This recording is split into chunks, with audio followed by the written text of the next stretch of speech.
Hello, and welcome to the video version of the Left of Greg podcast. I'm Brian Marin, the host and creator of the show. As always, I will be joined by human behavior expert Mr. Greg Williams, who the show is affectionately named after. On the show, we discuss different topics through the lenses of what we call human behavior pattern recognition and analysis. If you'd like to find out more about what that is, please check the links in the episode details and go to our website to learn more. Please don't forget to follow us on social media. The links are also in the episode details, and hit the like and subscribe button to help support our work. Thanks for tuning in, and we hope you enjoy the show. Thank you. All right, Greg. Well, good morning. I'm calling, or we're recording this from my new office at the new house. So even though this is a temporary office at the new house until mine gets set up. So good morning. I'm excited. And listen, you're going to have to, this is Rogue Manor West where I'm coming live from. So you're going to have to come up with a name for it. Casa de whatever. Yeah. Something cool. Yeah. But it's such a beautiful place, and I'm so proud of you, Brian. And good luck there. I'm going to send you what's a housewarming gift, like a loaf of bread. Yeah. No, well, in my case, a suitcase full of cash would be great. Because once you get that meth lab up and running, you'll have all the cash you need. So all right. So calling from the new place, recording at the new studio, I guess we'll call it. But this week's topic is brought about by one of our listeners who reached out. For folks who don't know about, we have the Patreon site. You can find the links in the episode details, but we have a lot of listeners who will follow us on there. We do episode extras. We have a bunch of our webinars and stuff on there. And then when people have questions, we answer it and record it and put it on there. So it's sort of an interactive thing. But once again, this listener, I don't want to say his name, but he's a law enforcement officer in California, reached out again with great comments. So we said, this one's so good, we don't want to just put it on the Patreon site. We want to record the actual episode. And this can lead to a greater discussion about some of the topics that we hit up, but specifically we take it from obviously the human behavior perspective. But I'm going to go ahead and read off what he wrote in, and then we'll kind of take it from there, Greg. So he said, "Hey, Brian, I was listening to the Smell You Later recap on Patreon and was hoping you could clarify something. We all know that lowering the legal ramifications of breaking the law emboldens criminals to go bigger. I may have missed it in other podcasts, but what exactly is the mechanism in our brain that contributes to that? Specifically, if I were to get into a discussion on the stand with a defense attorney or local politician about how the leniency shown to criminals has a negative effect on our society, how would you or Greg articulate the argument from a human behavior aspect?" So first of all, amazing question. Great question. Love the way you worded it and everything. This is perfect. I do want to start with one part, Greg, where he says, we all know that lowering the legal ramifications of breaking the law emboldens criminals to go bigger. I think I understand what he meant by that, but that's kind of a gray area a little bit, because do we all know that? A lot of people don't know that. Okay. I love that. That high punishments, like we say, oh, that doesn't deter crime. Well, yes, it does. Yeah. For a long time, it's hard to prove it negative, but what you're doing, all you have to do is watch the news now as they reduce some of the or make things more lenient, an increase in crime in a number of cities. And there's a lot of factors that in all of these. So I'm not trying to be oversimplistic. There are a lot of contributing factors to crime, like even just socioeconomic factors. The unemployment rate has an impact on crime in the United States. So just bear with me here for those of you who are listening, but I do want to mention one thing. This kind of came from we had this huge crime wave all the way building all the way up into the 80s. And then in the 90s and stuff, we had a lot of people, even President Biden, when he was senator back then, introduced a lot of kind of get tough on crime bills. And they had really increased the sentencing amounts for different crimes. And not getting too much into details, but what it also did, the problem with it was it kind of led to mass incarceration, what people are calling mass incarceration, for a lot of crimes that were maybe drug related, but non-violent. And there were some sentencing guidelines that got kind of lost in translation when it went to the floor and got voted in. There's documentaries and stuff, you could see this, where they kind of made some mistakes that led to it leading to, crack cocaine is worse than cocaine and this. And we saw all that, right? So now what's happening, people are going, okay, we screwed this up, how do we fix this? And what's happening though, is you have prosecutors and politicians kind of playing with the law a little bit in different cities, and they're showing more leniency The problem is they're doing it in cases where you shouldn't, right? Each case has to be taken by a case basis. We mentioned the Yes. one last week about the guy who burned his ex-girlfriend's house to the ground. He got charged with, like, I think multiple felonies, which then got lowered to one, which then got lowered again, and I think he did a few months in Yep. jail, Six and months. 6 months, and then came out and said that sentence was way too lenient. This is the guy convicted. He Exactly. said, what are we doing here? Like, this is insane. I should be in jail for longer. What I did was horrible. So this is how it plays out in the streets. And it plays out in the streets literally for these different cities. And what's happening is you're seeing, well, hey, we're not going to prosecute for this. And then what do criminals then respond with? Well, damn, if they're not going to prosecute me for that, what else can I get away with? Yep. So I think that's kind of the gist of his question, meaning, why does that happen? What mechanism our brain contributes to that? How do we scientifically explain this with a legal background as well? Yeah. To show that this is the wrong way to go. I guess that would kind of be my synopsis of his question. Does that And make sense? I would take it just a few inches further. I would say that hopefully what we can do is talk today and have folks that are in the industry take this into their town manager, their city manager, There you go. their police chief or something, and start a dialogue, Brian. I know people hate that term, but what we have to do is we have to expose this to sunlight. We have to expose this to oxygen and allow it to run its course fast. And because members, if not, we're going to pay. We're not pay just to the city, but other members of the community. I mean, yeah, the I know, church and the like, schools. well, I mean, totally how many agree. people in Chicago are scared right now and Yeah. selling their property, moving out of the city, and this, And you it's know, not I mean, like, fair. it's Listen, not, it's Brian, completely, it's unfair to people who, the taxpayers, the voters, the contributing right, members of society. It's unfair right. to, right? I took, when you told me about this email memo, social media link, I knew exactly who you were talking about because you always ask incredible questions. Yeah. I immediately thought the scientific answer. You thought the sociological answer, which I think is great because sociology is obviously scientific, but I'm thinking brain chemistry Yep. answer. Yeah. But then you see the news, like you mentioned the news, and I hate the news. But in Detroit, a guy sprays an accelerant on his pregnant girlfriend. Lights are on fire. Got arrested and got released on a $5,000 PR personal recognizance bond. Listen, everything, Jesus. the world is like Jello, and there's always room for Jello. But when you press in the side of Jello and then you release, the Jello comes back, but it doesn't come right back. It jiggles a little bit back into shape. We're going to ride that jiggle in if we're not careful with what we're doing. So, to my first answer that hit my brain when you read that to me is, under normal conditions, the brain circuitry, and specifically the ventral tegmental, the dopamine rich center of the brain, links up with the nucleus accumbens. And the reason that it does it is it's either going to release cortisol, bad, dopamine, good, okay, boo Radley and yay Radley, to regulate our incentives and our motivation. Is a great joke, dissect it later, right? So the brain activates electrochemical neurotransmitters, Brian, to create a pure memory of the visceral incident so that the repeated behavior will get the same reward over and over again. Does that make sense? So the brain's chemistry allows different parts of the brain's memory centers, which are located all over the brain, to activate. So you can pay particular attention to those features of an experience that can be repeated over and over again. So Right. that's what he asked. And in my term is, he asked, how will that create new brain circuitry that allows us to say, well, fuck, go big or go home criminally. Yeah, and that's I see what you're saying. what it is. And to clarify, you did brought up the dopamine and cortisol, which plays into those memory emotion links and how memory powerful it can be, and also reward drug, sort of bad drug. So meaning dopamine is, if we had to boil down why humans set patterns and continue to repeat behaviors, it's dopamine reward. That's what we all get. That's what we're all searching for. It's the simplest way to do it. Yep. And then the opposite side of that would be the cortisol effect. That, oh man, that wasn't good. I had a bad reaction. I got scared. I got frightened. That feeling you get in the pit of your stomach.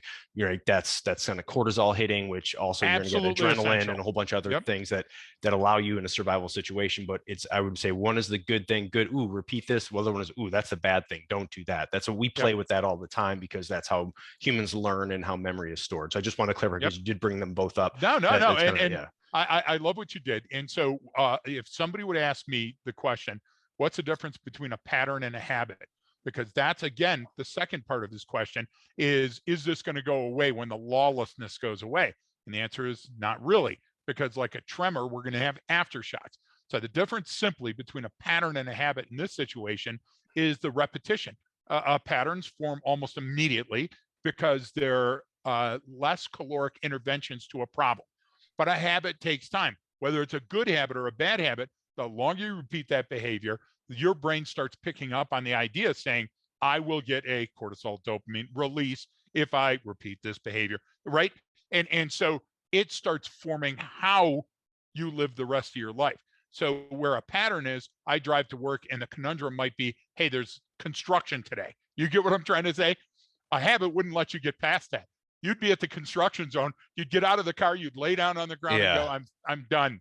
What do we do now? I can't do anything else. I'm overwhelmed. Right. Yeah. Where the pattern is like, well, shit, I wonder where that street goes. So, and I mean that in this sense, Brian, because when you go talk to your chief of police or your town manager or your city manager or your fire department or your church or something, you got to say, look, this is not a situation where we can play ostrich and put our head in the sand, because we're going to have repercussions. We're feeling a lot of them now from poor decisions that were made a year, 2 years, 3 years ago, not just the ones you spoke of, but even a couple of decisions that happened you said it the best, and I'm trying to think of your words.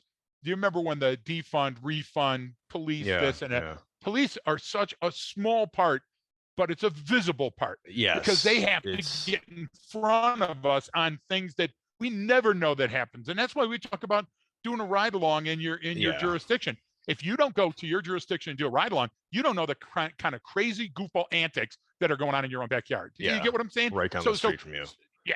So that's why when we watch the news or read a story, it's so unbelievable for us to understand that a person would kidnap another human or light them on fire or come in and murder somebody in a furniture store. You see what I'm saying, Brian? We're almost punch drunk from the vicious nature of the world today, but it's always vicious. Right. It's not. You get what I'm saying?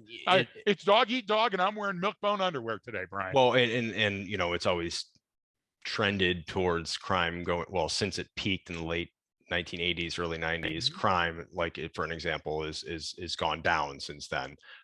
Standard of living for everyone has gone up continuously since the dawn of mankind or womankind or thingkind or theykind or whatever you call yourself. I don't care.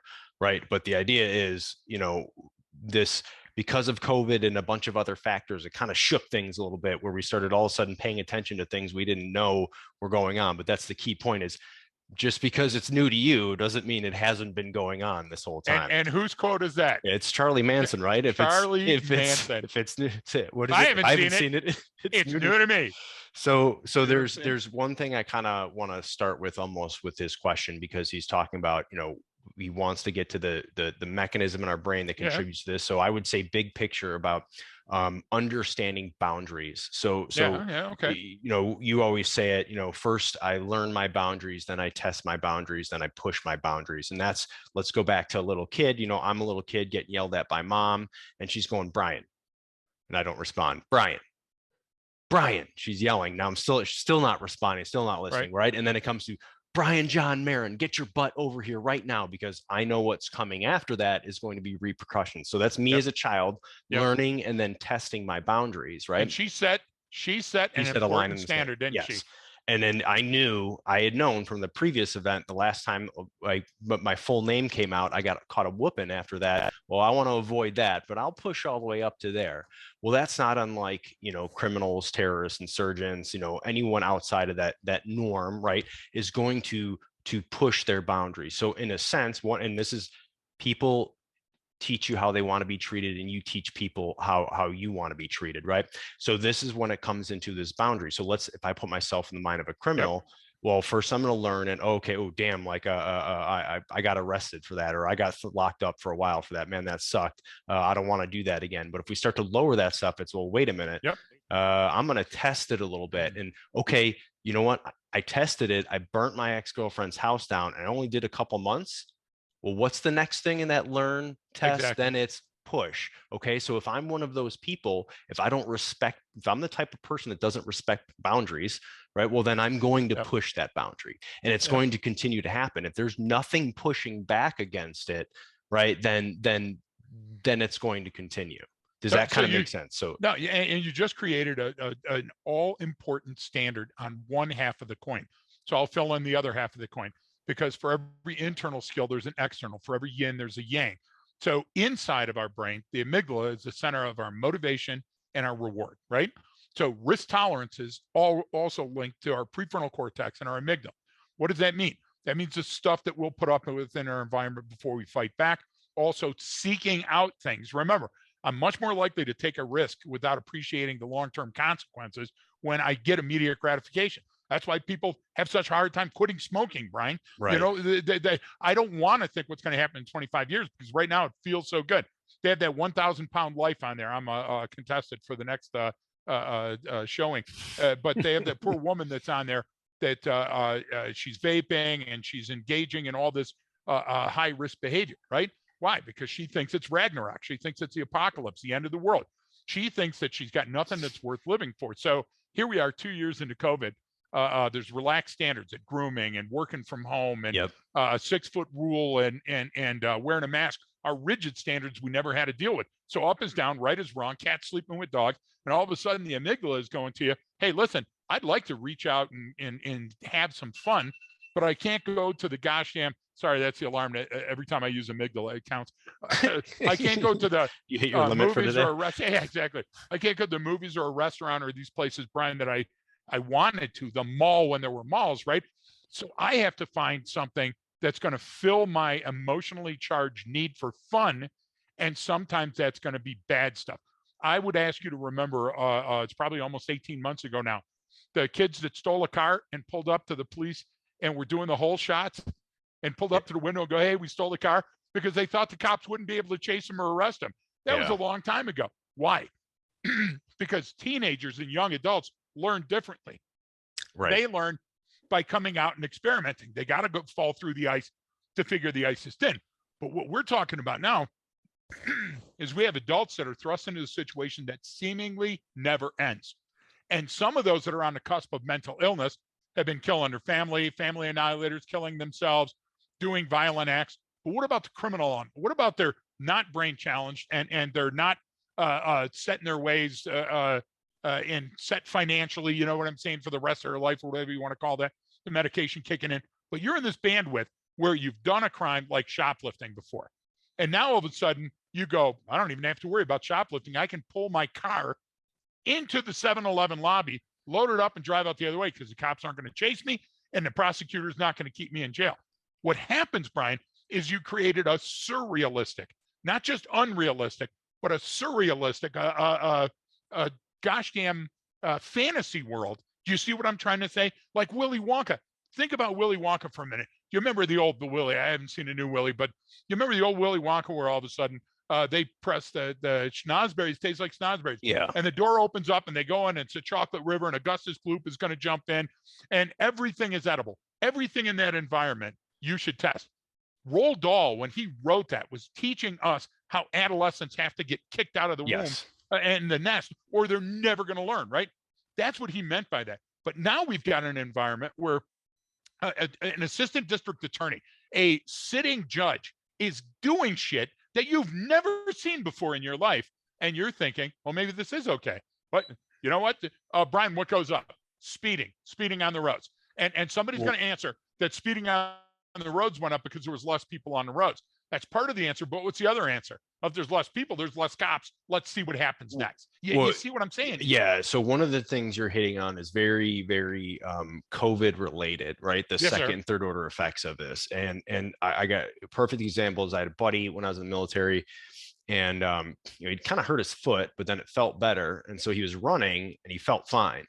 Yeah. The problem is when we just running normally, right? Felt Yeah. fine. Problem is when he put kit on and put a ruck on, all of a sudden his foot would hurt again.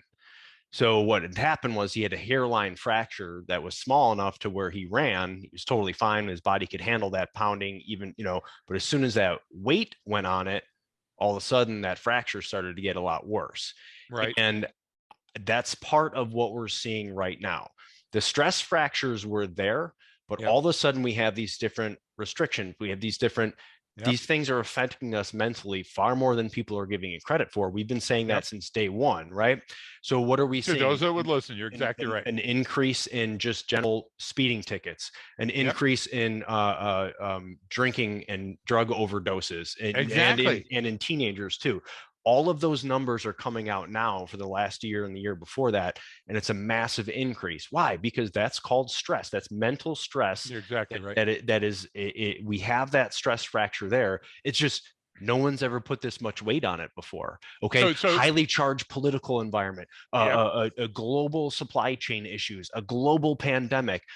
That's all pushing down on us right now. So if we've got those stress fractures there, how are they going to come out? Well, Yep. they're coming out in exactly what we said you'd see them as. All of these increase of domestic violence, increase of all the things I just talked about. Criminal activity is going to increase. Exactly. And if at the same time those are increasing and you're because of other social factors in the country, you pull back on police presence, you pull back on police funding. What are you doing? What do you're opening the valve even farther. Exactly. You're opening the valve Exactly. farther, so it's going to come pouring out. And what happens?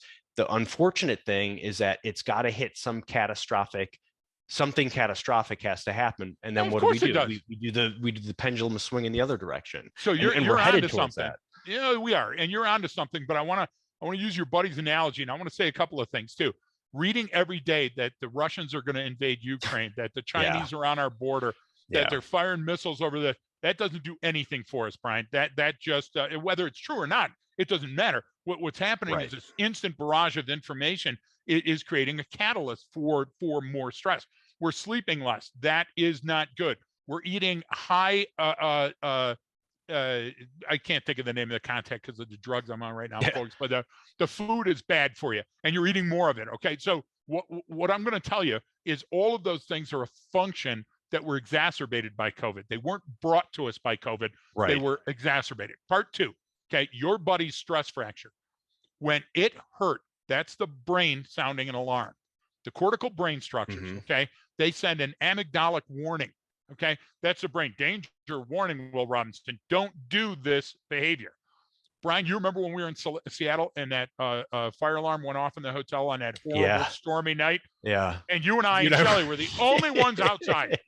And even the person, we went to the desk and we grabbed folks. They had these little paper bags with an apple, like a egg, and a muffin or something for the next like morning. Yeah. Well, we grabbed them, and here it was 2:30 in the morning, and the lady had put them out already, but for the next day. For the next we day. grabbed them, and we asked her, "Hey, why isn't anybody else in the lobby?" And she goes, "Nobody listens to those effing alarms." Brian, had your buddy not listened to the effing alarm, he would have exacerbated that stress fracture and been in a cast or had to have surgery, had a pinch. Right. What's happening now is the amygdala isn't being spanked back into its corner. And so that behavior, like for example, not wearing pants or shutting off your camera when you're on a Zoom, went to masturbating while you're on with your business mates. Yeah. What They call happens that is that's tubing.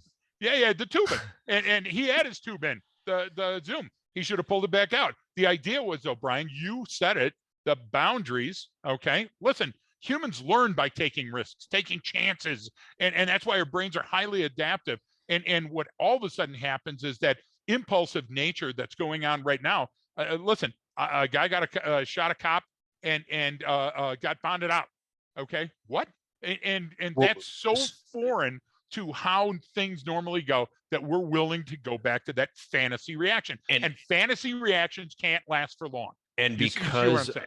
because one of the main ways humans learn is through mimicry. Like this is how individual cases lead to sociological adaptation, you would call it, right? Meaning, yeah, and that's such a great word. Sociological adaptation means that no matter how ridiculous it is, over time it becomes normalized, Brian, and we don't pay as much attention. The alarm doesn't go off. And and that goes back to the mimicry that I was talking about. Is that that's how if you see a school shooting happens, you're more likely to see one again pretty frequently, right?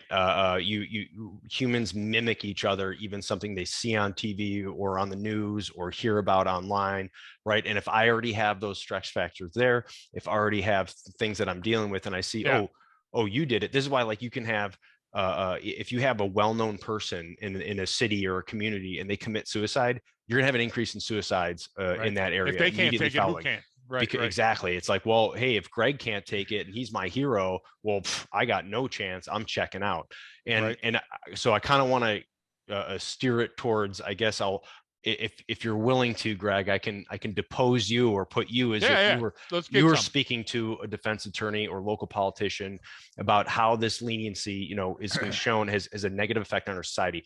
How would I articulate that? How would I try to, like, in the most linear fashion for someone who doesn't listen to our Yeah. podcast or understand this stuff? And that's the other thing, and this is why I pointed out his one comment at the beginning. A lot of people don't know that lowering, the ramifications for breaking the law emboldens criminals. People don't understand that. They have a hard time making that link. So I guess, Yeah. where would I start and how would I do this, Greg? All right. So you asked me for linear, and that's why I'm scratching my head Yeah, I right know. now You're because that's so hard for Greg me. took his glasses So, off and is scratching his head and my harder head's than I've red ever now. seen it. So, and this is why, Brian. You know me. You've been with me a long time. Yeah. Anybody that knows me knows that when I testify in the stand, I'm just like we are on this podcast. I give common sense things. I talk about Hollywood. I go and Yeah, talk about my but you're Uncle also Paul. getting direct, specific questions too, so Exactly. it's a little So, bit easier. Yeah, but what I'm saying is that I will tell them how I feel about an issue as an expert based on other influences in my life. So you asked the question. I was unprepared for the question, so I'm right. going to give you Ed Gein. So Ed Gein lived with his mom in a small house somewhere on a farm. I think it was in Wisconsin back in like the 50s and 60s. And Ed's mom, who was the most controlling force in his life, died. And so he propped her up in a chair, put an Afghan on her, and kept her in the house and talked to her the entire time, even as she mummified. Ed also had a penchant for going to the local graveyard, digging up bodies, and he made lamps and tables and chairs out of it, and sometimes sampled by making love to the corpses or trying to eat them. That ridiculous, horrific thing that's true, every word of it is true, and you can look it up, folks, became the movie Psycho with Bates and the Bates Motel. You know which I'm talking about, the Yeah, original, folks, originally, the yeah. Hitchcock, and all the subsequent ones were based on it too, I guess. But the idea is that the reason it was so famous, and even now the shower scene and all the things about Norman astound us, and there's been plays and books and stuff written on it, is because Ed Gein was such a novel, unique thing. Right. Brian, now every novel, unique Ed Gein makes the news in 50 states every day, all over the country. We hear about beheadings and cannibalism. We see a movie now. There was a movie on the free weekend called Suicide Squad. Yeah, I haven't And seen it, but yeah. okay, I watched the first 5 minutes of Suicide Squad. My PTS was acting up so bad, Brian, I had to shut it off. It was so graphic in its portrayal. I couldn't watch it, Brian. Really? Between the sound and the light and the visceral damage in the, I can't even say the words on the air. So, am I going back and saying, "Hey, Tipper Gore, we got to cut back on pour some sugar on me because it's That's about gonna having lead sex"? I'm right. not saying that. I'm not saying that. What I am saying is we've been punched so many times by now, and they keep throwing this insulting tripe at us that we start believing the shit. And so what's going to happen, Brian, is there's going to be somebody out there that's not as doesn't have as much temerity as you. They don't have as much resilience as you. And you know what, Brian? That person's going to be sitting down and going, "Man, what's next? I can't take any more of this. I can't take another 6 months of this. I can't take Omicron. What's next?" That's what we have to avoid, because the distant early warning signal is either going to, boom, increase the suicide rate, boom, increase the infidelity rate, boom, increase the accident rate or the drug use. Fentanyl isn't causing the drugs. You get what I'm trying to say? Right. Fentanyl is the newest drug. Yeah, So yeah, and that's then what we have to try once to we fix. crack the code on fentanyl, there's going to be something else. Like You're exactly right. This is the point: is we don't deal we deal with the symptoms oftentimes. We don't deal with the actual issue. Exactly. And so my thing is, you have to say that to that gosh damn jury, to that judge, to those people. So left unchecked. And I want to kind of further divine you did a minute ago when we talk about sociological adaptation. So Yeah. when we talk about adaptation, what we mean by that is similar to sensory adaptation. So your Yep. brain, the more often you're exposed to a stimulus, the less likely you are to notice it, right? Yes. And in Yes. fact, right. Brilliant. So I always give the example, take someone who lives out in the country, put them in, New York City at Times Square, a hotel with the window open at night, like they're not sleeping. But guess what? Just like in Blues Brothers, where Yep. he picks up Jake from Joliet prison, drives him back to his place in Chicago or whatever, and is like, hey, how? And the L tracks are right outside the window, and it goes by and it rattles everything in the apartment. He's like, hey, how often does that happen? He's like, so often you won't even notice it, right? So That's that's so true. adaptation, right? That's Yep. sensory adaptation. If I add in there, change blindness, which is Yep. just same thing with your brain, slow, subtle changes over time, you're less likely to notice, which is why you want to go small goal. I mean, whether you're trying to lose weight, small, slow, subtle changes over time are easier than I'm going to drop 30 pounds this month. You know what I mean? Yep. But just little things in your environment, you're less likely to notice. So if I couple those together from a sociological perspective, if I keep, slowly changing over time, Yep. it's going to be until something becomes catastrophic that we notice it. And that's the issue, is that all of these slow changes in one direction over time is like, wait a minute, we're getting to the point where it's like, hang on, what the hell is going on here? And that's how it works. So sociologically, we get used to it, right? So what happens? Yes. Okay, there's these big protests and people in the street. Okay, we board up and everything's fine. And then, okay, well, then there was kind of a break in there. So let's keep the boards up. And then, well, now that the boards and the windows are up, and the extra security is there, why don't we just keep that there? Okay. And then, what happens? And it's like, wait a minute, we never went back here. We're continuing down this path. Precisely. Like, and now it's gunfire in the streets. And, I mean, it's like, it's the new standard, and that's why they it's said built it's the on the new ashes new of the norm. old standard. And right. and that's a problem, is if we're if comparing it to where we're at, right? If we're comparing today where we were just at yesterday, Greg, that doesn't give us a good framework. It doesn't give us a good way to compare where the baseline is moved. If we compare it to 5 years ago, 10 years ago, 20 years ago, now we have some historical perspective where we can see, hang on, where has this gone? Where do we want it to go? But the problem is then we take a quick fix, Yes. and then it gets passed along to the next administration or next person that gets elected. Then we do a Yes. quick fix. It's like, no, let's steer this ship. You're It's not duct taping this shit together. It's not a speedboat. Frankenstein monster, and it's not going to make it. It's not a speedboat. It's Yep. a big moving Yep. ship. So let's point it. Which means we don't need to do a 180. We don't need to do a quick left or right. We just a few degrees in a different direction. In 5-10 years, we're going to be back on path, but it takes time. So that's my part about the sociological adaptation to I want to add. So you asked, no, and it's perfect. And you asked what I would say to the city manager, town manager, jurors, police chief, and I would give them with the Ed Gein, because they have noticed that in their lifetime.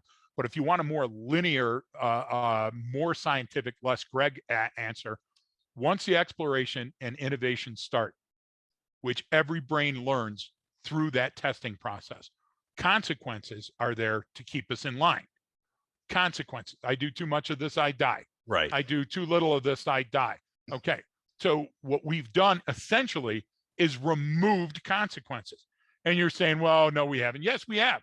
In large part, we've removed the consequences for your actions when it comes to certain crimes, even violent crimes. And we've read about those. And everybody knows the articles that I'm talking about that are put out by a DA saying, hey, this is it. Get used to it. Even if the kid does a violent crime, if he's doing this with a gun, we're not going to prosecute. Even if the person's a repeat offender, they're found with a gun, we're not going to do that.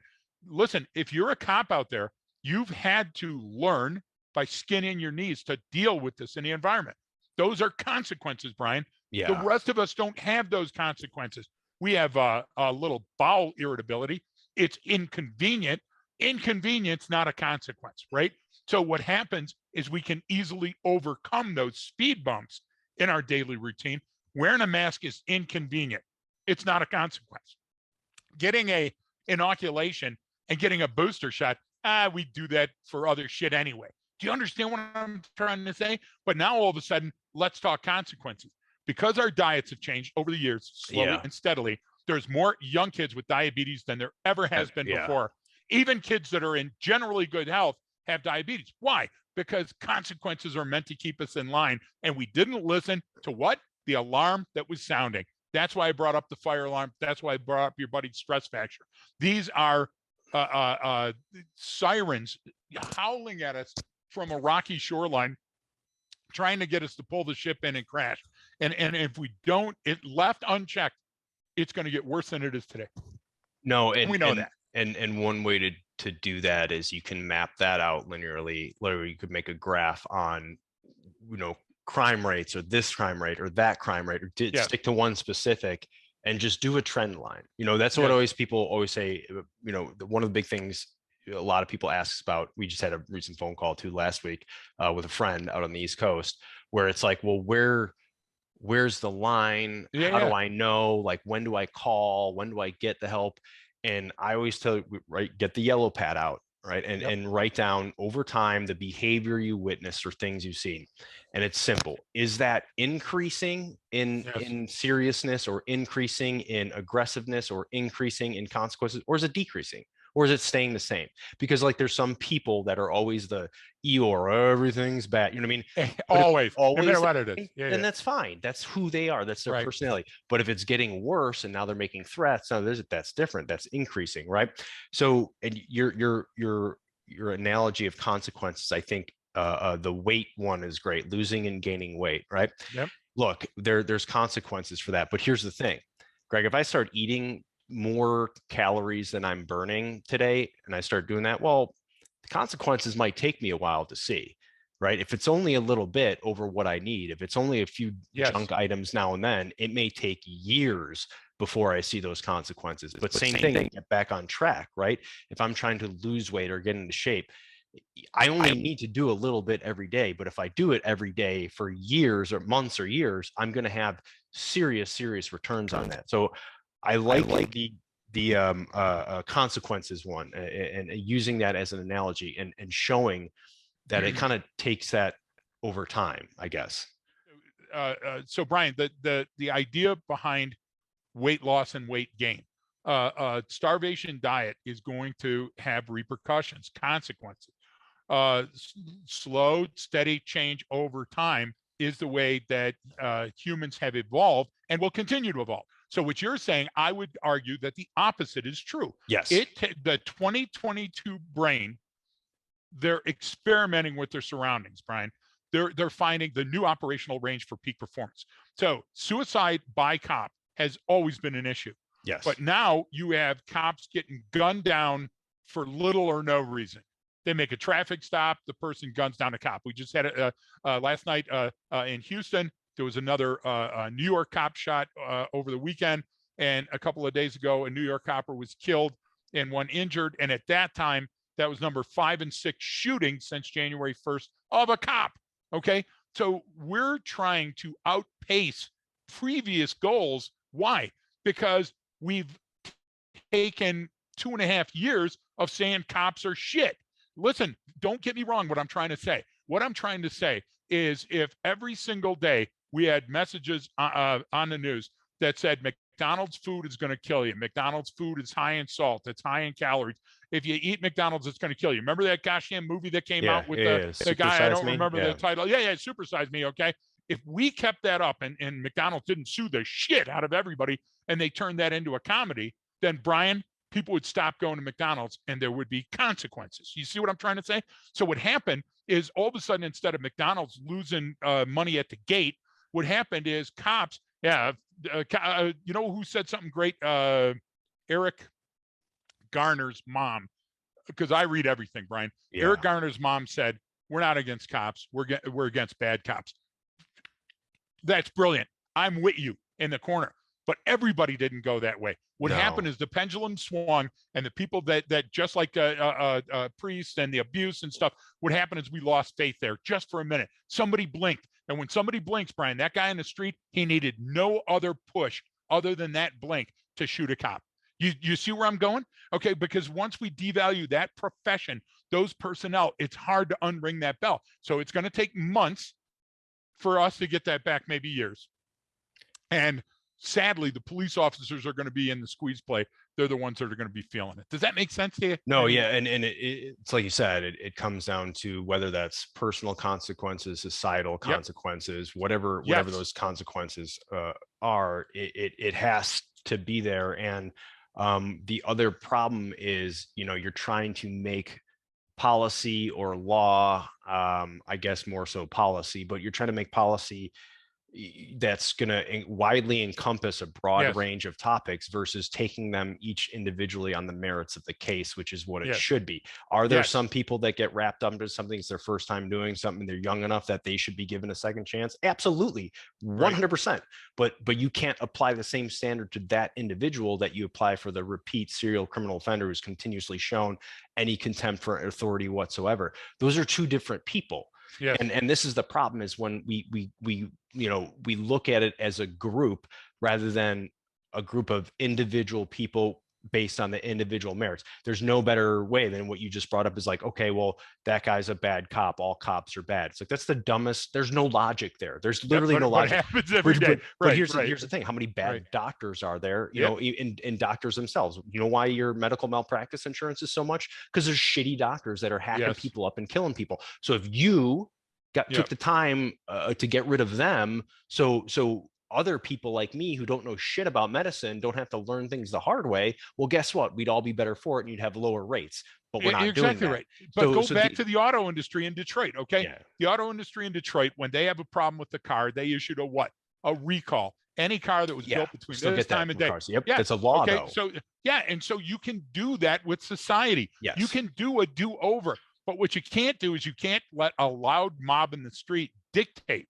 You see what I'm saying? Because what happens is all of a sudden this issue raises to now a camera, and now we're torching a car and everything else. Okay, we're going to decide upon this. And you're going, wait a minute, that's a democracy. No, that isn't a democracy. That's a bully pulpit. The idea behind a democracy is I have faith in one person from my district, arena, tribe, and we vote him as the mouthpiece for the rest of the gang. Okay, we send him to a place where all the other gangs, if you remember the movie Warriors Come Out to Play, we send them all there to that thing. They all sit around and they go, this is a good law, this is a bad law, this is a good thing, this is a bad thing. We're going to make money here, we're not going to make money there. You can't decide on your own. That's rule number one. That's not a democracy. The second thing is, if you have leaders that are in, vote them in or vote them out. You can't just burn down your city and say, this is the starting point, this is what we're going to do.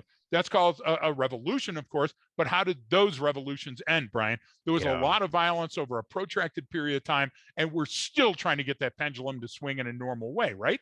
I mean, have all of the ills and issues from the Civil War and the Revolutionary War and the Treaty of Ghent, for the love of God, have they all been solved? No, they haven't. It takes time. But you can't decide that you're going to push and mold at this point. And COVID just happened to happen at a significant stress fracture in our nation's development, right? To all nations, right? Not just us. Yeah. And look, we're reaping the whirlwind. Once the exploration and innovation of the brain start, consequences are meant to keep us in line. If we pull away the consequences, you reap the whirlwind. And that's what we need to tell folks. Yes. And I think what you're getting now, again, is horrible. I know just recently in Chicago over the weekend, this little 8-year-old girl was killed. Oh my gosh. Yeah. And it's like horrible story. I know the neighborhood where she was from, and it was just like, I mean, of just some gang shootout. We see this stuff happen, and it's going to take people from that community to put pressure, and like we can't, this cannot go on, and especially in these major cities, that's where they're hit the hardest, because that's where there's going to be more incidents of crime, there's going to be more gangs, there's more activity. So it takes the community, it takes those people. People are voting with their feet in Chicago, that's for sure. They're leaving in droves. People talk about people leaving California, which kind of isn't, I don't know how true that is, but like, they're moving out of Chicago, and they're all going to the suburbs, and they're all getting the hell out. And why? That's going to continue to happen. Next thing is that the answer? But no, that's the problem, is we don't have to accept the standard. We do not have to accept a standard in any of these cities.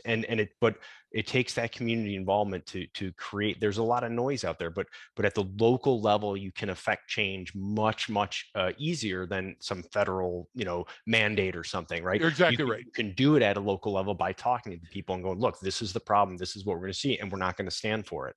You fix it tribally. You fix it in your Yeah. backyard, in your neighborhood first. Then you go to your neighbor, and then you go to the next block. I totally agree. Listen, Brian, fear is a motivator. So take people that are older and move away from where it's cold because they want a warm climate. What Yeah. also do they want? They want a gated community Yep. that they can play golf and leave their belongings Yep. behind because they want to go back to a safer time. They want to go back to Mayberry. Okay. And the idea is that you can't get there from here because the mass exodus out of a big city like Chicago been done. Okay. Yeah. Been done. LA, San Francisco, Detroit, Philly. Yeah. Okay. You get what I'm trying to say? Been done. And what happens is something's going to fill that void. It's like before the awakening in Iraq, Brian. Yeah. Taking off the key leaders with Saddam, with the card deck. Still got my card deck. You get what I'm saying? And what happened is the next despot steps into that vacuum that's created. And it gets brutal, and it gets worse than it was. But do we want that? And Yeah. you and I don't want that. And we've been talking logically about that. The idea is that exploration of the brain is a natural function. And if you allow, like, for example, the latest thing with marijuana is decriminalized and legal. Those two different things, yeah. standards, right? But the idea is that now they're talking about mushrooms. The people that are really in those trenches that are saying this is going to help a veteran so he doesn't blow his brain out. Brian, I'm behind it 100%. Yeah. The problem is that we get a bunch of people that are along with that that are just doing it because all they want to do is get high and screw everybody else. Of course. They don't understand the consequences. And now all of a sudden, what do you have in your neighborhood? You have blight, and you have graffiti, and now all of a sudden you have these stoned people, doing stupid things. Okay, you can't have it both ways. What you have to do is you have to say this is the goal. Okay, here's the 10 ring. But if we're on silhouette, that's better than nothing, right? And right now, what we're letting it, what we are allowing to happen is we're playing fast and loose. And Brian, what happens when you're fast and loose? Have you ever been to Vegas? Yeah. And you won a pretty good hit on one hand? You go home right away, don't you? No, you don't. You're right. Dopamine, buddy, you're still and trying you're right to, back in, and you're doubling down, and then the next thing. We can't afford America. We cannot afford doubling down on that bet. We have to go back to homeostasis. We have to say this is right, this is wrong, and then we have to start building our way back up. It can happen. We've seen it on a large scale already happen. And one of my concerns is always not just is like we said, there's this pendulum swing. Yep. And if it gets to critical mass, if it hits a point where there's blowback and everyone, then I don't want it to swing all the way back to the other direction it was exactly. either. You know what I'm saying? Draconian. This is the problem, is that it goes, okay, well, that didn't work. Let's go back to this. It's like, no, there's a middle ground here that I think, we're too into, we get caught up in platitudes. We get caught up in these storylines that don't necessarily highlight an issue very well, right? Yes. Anytime you get an anecdote, a story of something that happened, you're supposed to use that to highlight a larger issue. But what's happening is they aren't highlighting a larger issue. There's nothing behind it. It's just this one story. And yes, it's tragic and it's awful. Right. If it's to be believed, right. But you're always going to have tragic, awful stories. Meaning there's always going to be something that's outside of what the law said, or you didn't expect to happen. So there's going to be these things, but you can't necessarily make case law or policy off of that one thing.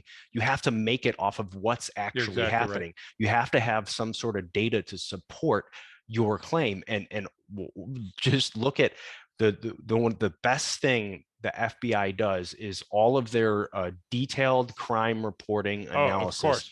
And they have every possible different type of demographic they collect so much raw information, right? And you can go on there and see, they start releasing the kind of like the easy stuff to show in January. We've already, some of the uniform crime reporting stuff has come out for last year. And then it takes a while, sometimes even a year, to get the analysis from let's say 2023 will come out, the 2021 analysis or something, because it takes that long.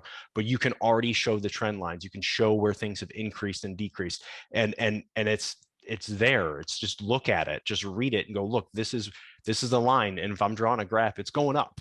So Yep. what are we doing to counter that rise? What are we doing to get this back to a manageable level? And sometimes it's just focusing and reprioritizing what your objectives are and where your Yeah. resources are going. I mean, that's a big thing. I mean, it's like we're getting into an area where once you get policy involved, you get politicians involved. So there's a lot of opinion, not necessarily subject matter opinion either.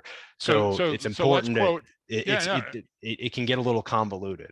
let's go back to your Asimovian, Isaac Asimovian quote that you just did from I, Robot. Brian, that is the question. So if you watch as much useless free shit TV as I have to endure, when I'm typing, I got to have noise in the background because Right. I can't hear anymore, and everything in the house scares the shit out of me because I think the SWAT team's coming in. So I have the TV on, and generally it's commercial. I can sing any jingle that's out there. So this morning on Ancient Aliens, Brian, my I love new that favorite show. Okay. So show. this morning on Ancient Aliens, I'm just sitting down after a run. Shelly's in the other room. She's getting ready for work. The guy made this following juxtaposition, setting these things next to each other. And what he said is, the planet Mars always been this and that, and and he says, and it's always been associated with war. Well, it's been associated with war because the Greeks caused Mars, the god of war, built a temple. So you can't mix up the Yeah. order of things. Yeah. Second part is they bring in what the hell is that guy's name? Von Daniken. Eric Von Daniken, Chariots of the Gods. Old as shit now, wrote a couple of books.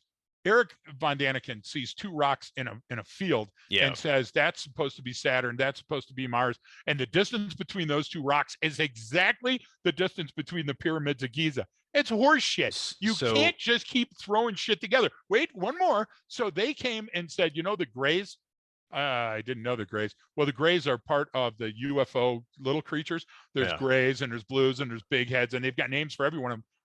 Could it be that after the war on Mars, the winners or the losers fled in their spaceships and colonized Earth? And could it be that they're the Greys? No, it can't.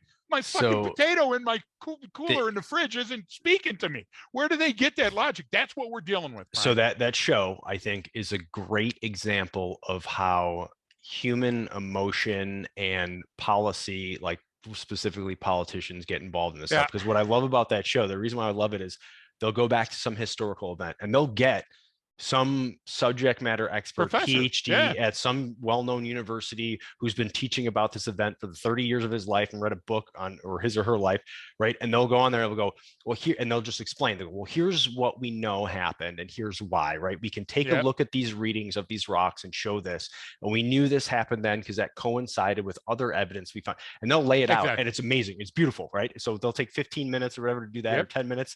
And then they come to the guy with the crazy hair and go, but what if it was aliens? And so then they go this ridiculous story. So the idea is that's humans right here. Here's a subject matter expert that says here's what likely occurred based on here's the evidence, and then someone comes in and goes, but what if? And they don't have to prove anything. Precisely. They just create this stuff. That's exactly what we see with policy, right? That's what's happening right now. What if it's not that, Greg? What if it's this? And you're like, so do you have any evidence to support that claim, sir? No, and they don't need any. And so, Brian, I'm making fun of a great point that you made. I'm saying that if we stick with the legal, if we stick with the moral, if we stick with the ethical, if we have a long-term vision and go back to the least objectionable. Look, we're spending so much time worrying about if you're a Republican or a Democrat or Biden falling asleep. But look, it's all been done. I don't know. I think those parties are starting to die out. Honestly, but do they have to? Is that evolution? Because evolution will not stop. Something and if you won't allow take its place. Yeah, if you won't allow the water droplet to create the grand or the canyon or the Black Canyon or the Gunnison. Wow, I'm sorry, I can't even say that. That's drops of water over 1 million years. Okay, that's going to be what happens with us. And how do we want to be remembered? And we want to be remembered for Eric Von Daniken saying that the interstellar fight on Mars populated the Earth? Or are we going to go back to the law? Are we going to go back to the people and to trust and build our nation back to where it needs to be. And Brian, you can't just do that with platitudes. You actually have to do that with elbow grease. And there's a bunch of people that are tired, and I don't want them coming out shooting. That's all I'm saying. Because that's also the thing. If you push a bully, Yeah, pushes you too far, sooner or that's later there's the opposite end of the well spectrum, and we don't want to see that either. that's the thing is that, and that's why I said I don't want this to keep going until it becomes Yep. catastrophic. You keep I pushing people, you totally keep hear you. pushing people, you keep pushing people. If I Yep. keep pushing you in the corner, you only have a couple options, right? You're either going to Not me. I cower, just lay put down. on the ball gag. But Yeah.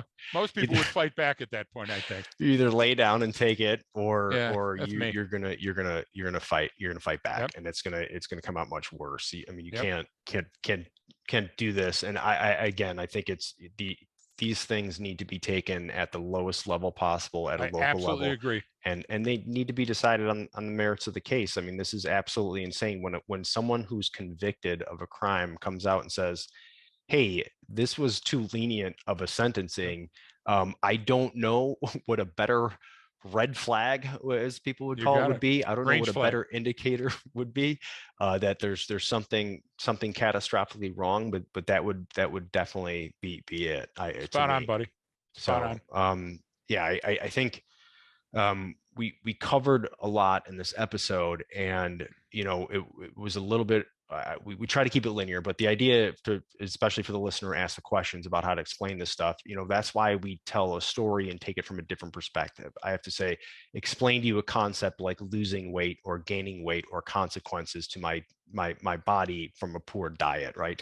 I'm not going to see that right away. So if I use that analogy, it helps it. Now let's place that in the case of what we're talking about, for sentencing this individual. This is how it's going to sociologically have an effect on the rest of us, those small, subtle changes over time. So what we're seeing right now are these kind of ways of doing things that haven't been working. It takes a little while for us to see the effects. And to caveat that, Brian, because if I came in saying your ventral tegmental and your nucleus accumbens have to come together to push the dopamine and cortisol, and the irregular patterns of the brain won't let. If I started that way, you're going to tune me out anyway.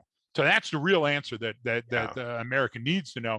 But the idea is that the storytelling answer to project a likely spiral of where this is going to go. You know what I'm saying? That flare that comes off the sparkler. If you don't pay attention to that, it's going to burn down the whole house. That's what we're Yeah. trying to say.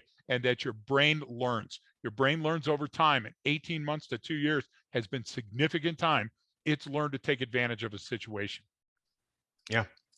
Well, I think that's a pretty good place to sort of wrap the discussion on. I mean, each one of these elements in the discussion, especially when it comes to criminal sentencing, you can really get into details about. Yes. There's really a lot involved, and I think a lot of it's coming to the surface now. I don't ever want to be the one saying, oh, everything's on fire, it's burning down. I'm the one who generally says, look, we are now in 2022, 2021 and 2022 have become more aware of things in the world than we were before. I mean, people are now just Yes. realizing they're complaining. Of course, who's ever president gets blamed for every problem, right? Yes. So because naturally they have control over everything, right? So like right now, people are saying, oh, the grocery store, the shelves are empty. There's this.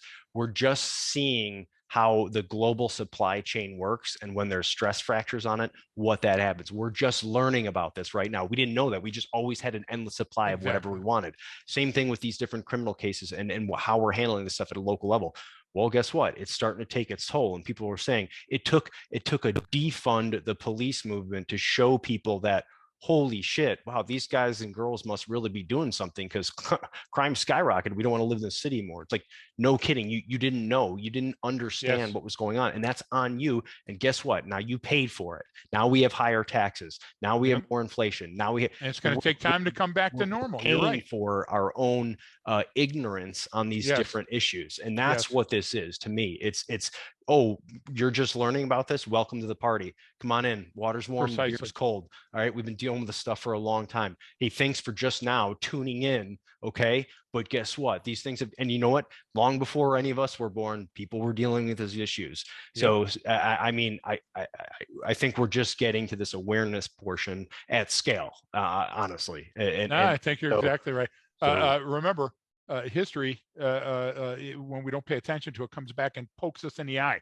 And we saw this and we knew this, and the historians in the world are going, we could have told you that, but Brian, we tuned them out. Why? Because TMZ was on. We had to find out what the Hollywood Reporter wanted to tell us. So now you're right. And Brian, I think this was a good episode because what you said is now information travels so fast, we learn of it more, and we can't just shake it off either. So if we don't do something, expect more of the same. Flights aren't going to get safer. Yeah. You saw just over the last couple of days, 2 flights returned after an hour and a half into the flight because the people got so violent, and the pilots aren't taking it and the airlines aren't taking it.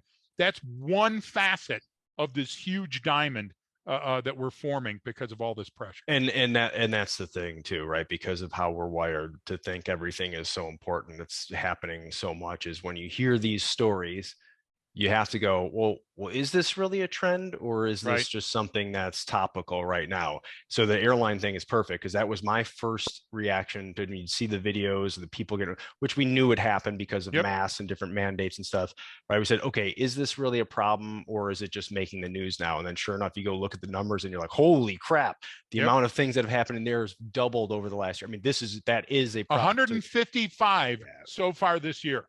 We're again setting a blistering pace. So I agree with you, but let's seek out those facts, Brian. Yeah, you Let's just gotta look deal for on yeah. facts. Yeah, I totally agree. you have to look at what does the numbers actually say? What are the incidents? How many are there? Well, And it's not hard to find that. The beauty of it is now today you can find that stuff out pretty easily. when we talked about the guy driving through the parade, and we told about his lineage and his pedigree of that's what he does all the time. He beats up women. He runs over women. If somebody tries to stop him, he flees.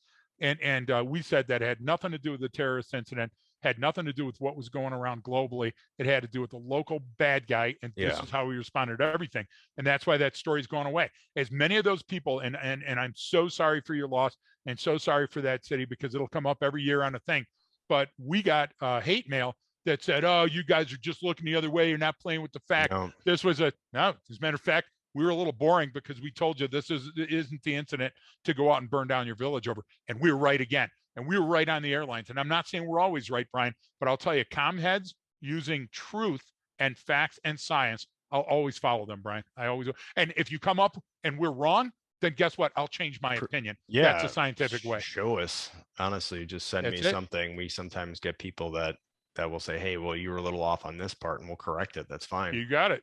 So, all right. Well, I think that's hopefully answered all of your questions, buddy, who wrote in.